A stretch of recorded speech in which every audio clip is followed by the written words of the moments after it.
Bonjour et bienvenue sur la chaîne J'affiche complet, la chaîne qui aide les loueurs saisonniers et les gestionnaires d'hébergement saisonnier à devenir des entrepreneurs sereins et ultra rentables. Aujourd'hui, on va vous parler de reporting et de ce que beaucoup d'hébergeurs ignorent sur ce qu'est un bon reporting.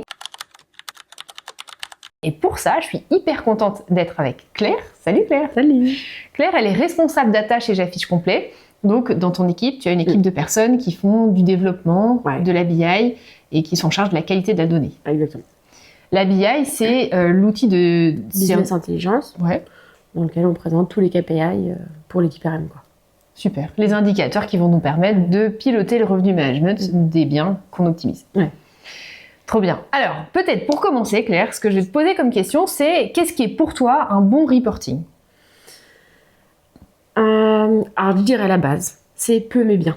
En fait, pourquoi je dis ça ? Parce qu'on a tendance à vouloir tout analyser, avoir dans son reporting quelque chose d'hyper complet, parce qu'on sait que tous les indicateurs sont importants. Mais en fait, en faisant ça, si on n'a pas une bonne qualité de données derrière, on va juste créer n'importe quoi. Parce qu'un reporting va toujours calculer, ça, faut pas s'inquiéter. Donc ça va toujours sortir des choses, mais des choses qui voudront rien dire, parce que ça se posera pas sur des données qui sont qualitatives. Donc je dirais, la première règle, c'est peu mais bien. Quelques KPI, identifier les données qui sont conformes dans son channel, les utiliser pour utiliser ces KPI phares, travailler avec ça, et peut-être, renoncer aux KPI où on sait que la donnée n'est pas forcément bonne et ça sert à rien d'aller l'explorer. Deuxième chose qui est importante, je dirais que c'est avoir une vision macro et micro.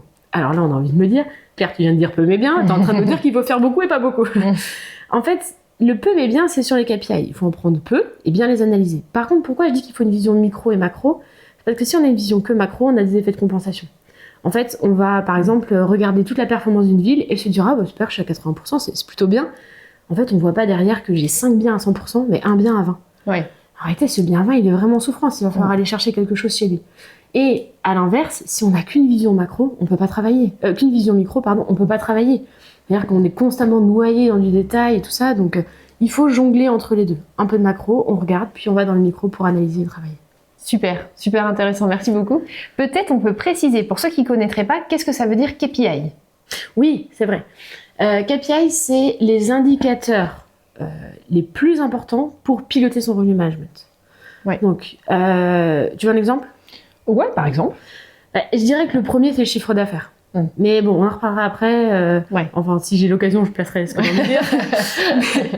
mais le chiffre d'affaires est hyper important. Donc, globalement, c'est ça. Ouais. Oui, et aussi, en fait, le KPI, c'est un acronyme utilisé dans le monde des affaires pour dire...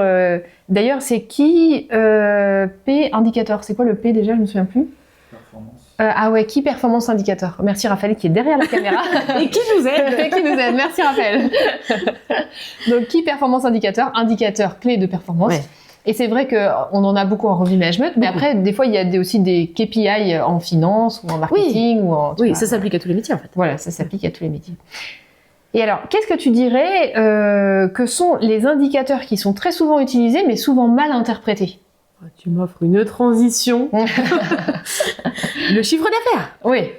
Le chiffre d'affaires, ça, c'est un éternel débat. En fait, le chiffre d'affaires est hyper important. Donc, c'est OK, il faut l'utiliser. C'est un des premiers à suivre, je pense, sincèrement. Mais sauf que ça veut tout et rien dire. Et en fait, c'est aussi OK que ça veuille tout et rien dire. Parce que on a tous notre chiffre d'affaires. Par exemple, il y a le chiffre d'affaires, si c'est une conciergerie, elle a son propre chiffre d'affaires. Il y a aussi une agence immobilière aura son chiffre d'affaires. Le propriétaire a aussi son chiffre d'affaires. Mais sauf que, réellement, d'un point de vue revenu management, on doit prendre le chiffre d'affaires en revenu management, qui est forcément différent des indicateurs de chacun pour suivre sa performance. Mais là, on parle de la performance en revenu management. Et lui, il est primordial. Malheureusement, on utilise tous le même mot, mais le contenu est très important. Ouais, complètement. C'est vrai que le chiffre d'affaires en revenu management, ça va être le chiffre d'affaires généré par le bien en lui-même. Oui. Alors que le chiffre d'affaires d'une agence ou d'une conciergerie, c'est les gains obtenus de l'exercice des fonctions, et donc c'est plutôt lié au pourcentage, etc. Et ce que tu dis, ça sous-tend aussi que un chiffre d'affaires revenu management n'est pas la même chose qu'un chiffre d'affaires financier, comptable, etc. Pas du tout. Oui, pas du tout. Pas du tout. Ouais. Alors, une autre question que je voulais te poser aussi, c'est qu'est-ce que tu vois le plus comme erreur chez les professionnels sur ce sujet du reporting et du suivi des chiffres ? Sincèrement, l'erreur la plus fréquente et la plus impactante, c'est la saisie des réservations en direct. Et ça, c'est un vrai problème. Pourquoi ? Parce que les réservations directes, on les saisit quasiment toujours dans son channel manager. Sauf qu'on a aujourd'hui sur le marché des channel managers qui sont très avancés. Donc, ils vont proposer dans la saisie un volume de données possible conséquent. Ouais. Et naturellement, une conciergerie va potentiellement se dire, bon, bah oui, ça c'est mon séjour, je note ici. Sauf que ça crée beaucoup de biais dans la donnée. Pourquoi ? Parce que, à l'inverse, les réservations Airbnb, Booking, Expedia, peu importe, elles remontent par API. Ouais. Dans le channel, elles vont être parfaitement bien saisies, on va avoir les données au bon endroit. Si la réservation en direct, on se dit, bon, bah ça, oui, c'est ce qu'il a payé, je mets ça là. On va créer une hétérogénéité. En fait, quand on va regarder la performance, on va dire, ah bah là, j'étais super. En fait, non, peut-être que t'étais pas super, t'avais juste une résa en direct que tu as saisie de façon incorrecte. Ouais. Elle vient gonfler ton chiffre d'affaires, mais c'est pas du tout la réalité. Et vraiment, ce sujet des réservations en direct est primordial. Ouais. Pour moi, c'est ça le point le plus marquant. La plus grosse erreur. Ouais. J'ai remarqué aussi qu'il y a souvent une erreur liée au fait de ne pas bien connaître ce qu'il y a à l'intérieur de sa donnée. Oui. Tu vois, la donnée qui vient des channel managers, c'est souvent très hétérogène ce qu'il y a à l'intérieur, Oui. aussi selon les plateformes. Oui. Même un même channel manager, on n'a pas le même scope de données issues d'Airbnb ou issues de Booking, etc. Et ça, c'est aussi une grosse erreur, j'ai l'impression. Oui, mais alors, ça, finalement, c'est une erreur qui est subie. Ouais, qui est subie. Ouais, là, vraiment... De ne pas se pencher dessus, à la limite. Voilà, de ne pas se pencher dessus, de ne pas l'analyser, et surtout de ne pas en tenir compte. Ouais, aussi. Et c'est aussi pour ça que je reviens à ce que je disais au début. C'est, sans vouloir insister, c'est qu'au final, tout à l'heure, je disais, c'est important de faire peu mais bien. Mais aussi pour cette raison-là. Ça sert à rien d'aller utiliser tous les KPI du channel si en fait, il y en a plein qu'on ne maîtrise pas, ou on n'est pas sûr qu'entre Airbnb et Booking, c'est la même chose. Ouais. Donc en fait, maîtriser peu, mais vraiment bien le maîtriser pour bien lire la donnée. Ouais. Parce que si on ne sait pas que derrière le pay voyageur, en fait, dans Airbnb, ça ne tient pas compte de la commission, puis qu'on se met à tout comparer, on se dit, ah bah là, super, mais pas du tout. Ouais. Ou alors là, catastrophique, mais en fait, pas du tout. C'était super bon.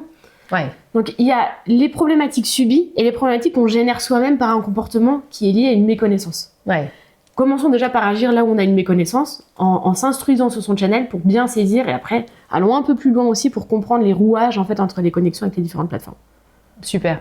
Et ce que tu dis, ça sous-tend que quand on a des chiffres, c'est évidemment pas pour la beauté du chiffre, hein, c'est pour, pour en déduire des choses et donc se dire est-ce que là c'est bien, est-ce que c'est pas bien, est-ce que je me réajuste, etc. Oui. Donc, quelle est ta conviction sur à quel point est-ce qu'un bon reporting peut avoir de l'impact sur une stratégie ? Est-ce que tu as des exemples par rapport à ça Alors, pour moi, un bon reporting est indispensable. Ouais. En fait, le reporting est indispensable à partir du moment où l'humain ne peut pas tout savoir de tête. Ouais. Alors peut-être que quand on a un seul et unique bien et qu'on a une mémoire de fou exceptionnelle et que ça a pensé dans sa vie, peut-être, tu vois. Là, peut-être qu'on peut s'en sortir. Mais sinon, c'est impossible en fait. Ouais. C'est tout simplement impossible. Je te donne un exemple. Un reporting, on avait en fait un client où il y avait énormément d'annulations. Ouais. Sauf que pourquoi on l'a su ? Et pourquoi on a su qu'il fallait agir ? Parce qu'un client qui a beaucoup d'annulations, parfois c'est aussi ok. Ça peut être un marché qui est sujet à beaucoup d'annulations. En fait, on en joue. Relou derrière. Voilà. Ouais. Mais quand on a un reporting avec un historique, où on sait que à tel moment il n'y en avait pas, que maintenant il y en a, que le marché n'en a pas, qu'est-ce qui se passe chez moi ? Et en fait, c'était exactement ce qui s'était passé pour ce profil-là. On s'était dit, ok, là c'est pas normal, le KPI nous dit, c'est pas ok, il y a une tendance qui est anormale par rapport à l'environnement, le passé et le marché, il faut faire quelque chose. Et du coup, côté RM, ils ont réagi en disant, là il faut réagir par rapport à ce phénomène d'annulation. Super, trop bien. Et donc aller chercher plus d'argent parce que... Oui. Trop bien.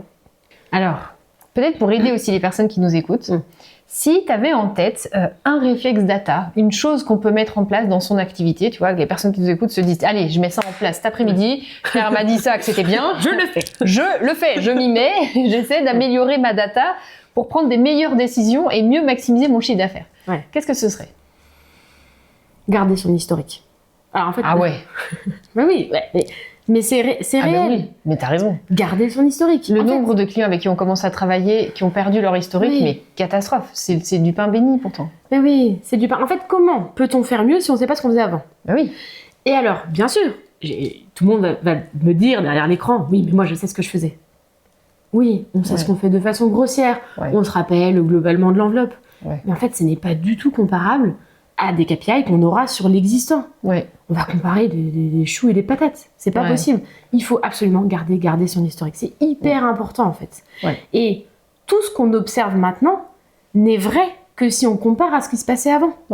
Parce que on pourrait, comme on disait tout à l'heure, on peut avoir énormément d'annulations si on ne sait pas si l'année dernière on en avait beaucoup ou pas, si le mois dernier on en avait beaucoup ou pas.